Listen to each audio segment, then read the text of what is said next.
If this is World Championship football, it should be banned right now.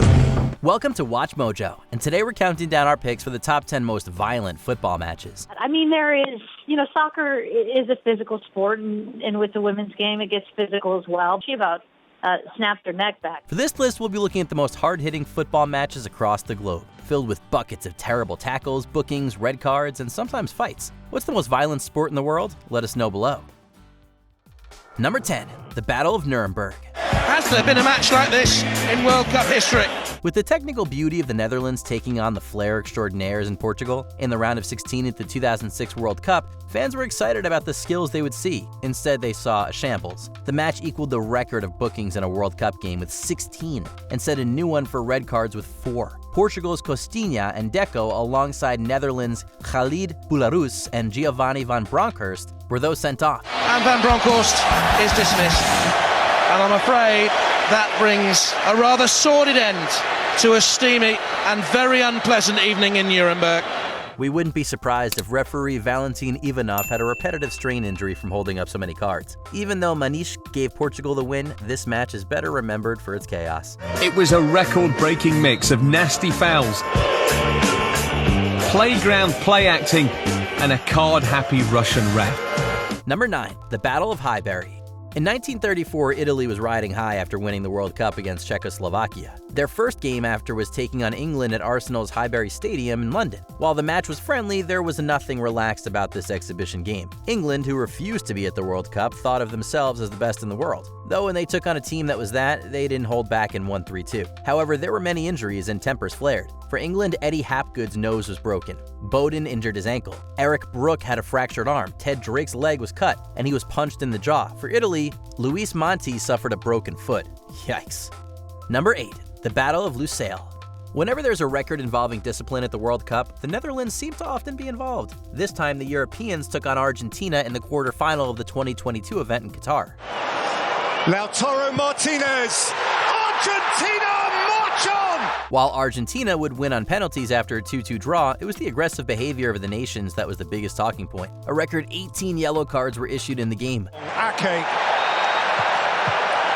goes crashing over the outrushing Argentine. Leandro Paredes, who himself clouted the ball at the bench. Yes, of course.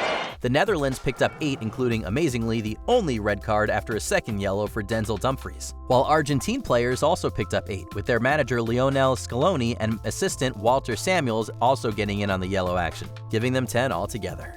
Number 7, the Intercontinental Fiasco. The Intercontinental Cup was a fun tournament that had the best clubs in South America taking on their counterparts in Europe. But sometimes talent went out the window in favor of dirty tactics. In 1969, Italy's AC Milan faced Argentina's Estudiantes in the second leg after winning the first 3-0. Even before the match, Milan was pelted with balls and had coffee poured on them. When it started, it got worse. Milan's Perino Prati was assaulted by goalkeeper Alberto José Poletti, while Nestor Combin, who played for France but was born in Argentina, had his nose broken. He was arrested for draft dodging afterward but later released. Estudiantes Poletti, Ramon Aguirre Suarez, and Eduardo Lujan Manera were charged and received bans for their actions. Number 6, the Battle of Montevideo. With the first and second legs resulting in a 2-2 aggregate scoreline between Scotland's Celtic and Argentina's Racing Club in the 1967 Intercontinental Cup, a playoff was issued to find a winner. Taking place in Uruguay's Montevideo, this was a real battle. Within the first half, a melee erupted between the sides, requiring the riot police to calm things down. The Paraguayan referee has lost control and he knows it. Armed police try to calm the situation. This caused one player to be sent off from both sides. For the second half, Racing Club had 1, while Celtic had 3 players sent off. However, Bertie Auld refused to leave. He continued playing and the ref didn't realize. Tommy Gemmell also booted a player downstairs, which the referee also missed. The riot police even returned near the end. What a mess. The beautiful game has never looked uglier. Number 5, the rampage of Elizabeth Lambert. That's what happened yesterday during a college soccer game in Provo, Utah. Is practically unbelievable. In 2009, Elizabeth Lambert took the internet by storm with her outrageous performance. Dubbed Ponytail Girl, she was playing for the University of New Mexico in a Mountain West Conference semifinal match against Brigham Young University. Highlights include her hitting a player in the back, making dangerous tackles, and most famously, yanking the ponytail of an opponent, putting them on the ground. I mean, that is a straight red right there. However, the referee didn't see most of Lambert's actions. The only one that brought immediate repercussions for her was a trip on a player resulting in a yellow card. While Lambert apologized for her actions, her university banned her indefinitely from football. However, she returned to the team in 2010. Could take a lifetime to live down this takedown. Number 4, the Champions Clash. With the game finishing 0-0, the battle between Valencia and Inter Milan in the second leg of the round of 16 in the Champions League sounds dull, but that changed at the final whistle, sending the Spanish side through on away goals. During the brawl, Valencia's David Navarro punched Inter's Nicolas Berdisso on the nose, breaking it. Navarro then ran away as Berdisso and his Inter teammates attempted to kick him, which of course sparked a further fight that continued in the changing room. UEFA came down hard on everyone responsible. After appeals for Valencia, Navarro was banned for 6 months and Carlos Marchena for 2 games. For Inter, Maicon got 3 matches. Ivan Cordoba got 2 and Berdisso was prohibited for 6. Number 3, the Battle of Bramall Lane. In 2002, the then-named English First Division fixture between Sheffield United and West Bromwich Albion made history in the worst way possible. Well, it's a game which has had so many sendings off, albeit them due to foul play rather than a deliberate handball. In the 82nd minute, with West Brom leading 3-0, the game was abandoned as United was reduced to 6 players, thanks to 3 sendings off and 2 players leaving due to injuries. This became the first professional game in England to be abandoned in such a way. In the aftermath, the result was awarded to West Brom. And this game is just going to be one that is remembered for all the wrong reasons. Then came the punishment for United. After the club was fined £10,000, Patrick Soufo was banned for 6 games and fined £3,000. George Santos was banned for 6, player-coach Keith Curl was fined £500 and banned for 2, and manager Neil Warnock was fined £300. And by my reckoning, there are too few players on the Sheffield United team for the game to complete. And referee Eddie Wolstenholme, on seeing Rob Olathorn hobble from the field, has been forced to call the game off or abandon it at least. Number 2, Mayhem Maradona.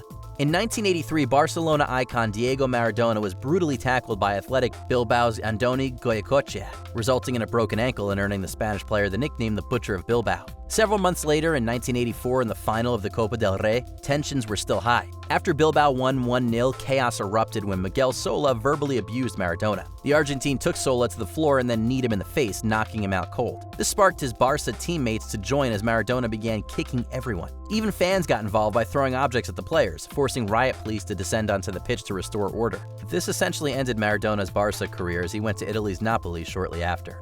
Before we continue, be sure to subscribe to our channel and ring the bell to get notified about our latest videos. You have the option to be notified for occasional videos or all of them. If you're on your phone, make sure you go into your settings and switch on notifications. Number 1, the Battle of Santiago.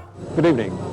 The game you're about to see is the most stupid, appalling, disgusting and disgraceful exhibition of football possibly in the history of the game. With the BBC's David Coleman slating introduction to this match, you already know you're in for a wild ride. At the 1962 World Cup, Chile faced Italy in Group 2. Due to both nations' media taking shots at each other in the lead-up, tensions were really high. As such, the first foul happened within 12 seconds. And there's trouble already. There's a fight going on in the middle there. Well, this looks like turning into a real battle. By the 12th minute, Italy's Giorgio Farini hacked Onorino Landa, resulting in a red card. However, he refused to leave, forcing the police to drag him away. In the 41st minute, Italy's Mario David tried to kick Lionel Sanchez's head, so he was sent off too. Well, there's one of the sorriest and most stupid, incredible spectacles I've ever seen anywhere in the world. Throw in multiple punches from Chile that the ref missed and the police coming on again, and you forget that Chile won 2-0. And in fact, I think the game is over. Ken Aston on his way to the dressing room. I don't think there's ever been a football match played like this in Chile or indeed anywhere else in the world. Did you enjoy this video? Check out these other clips from WatchMojo and be sure to subscribe and ring the bell to be notified about our latest videos.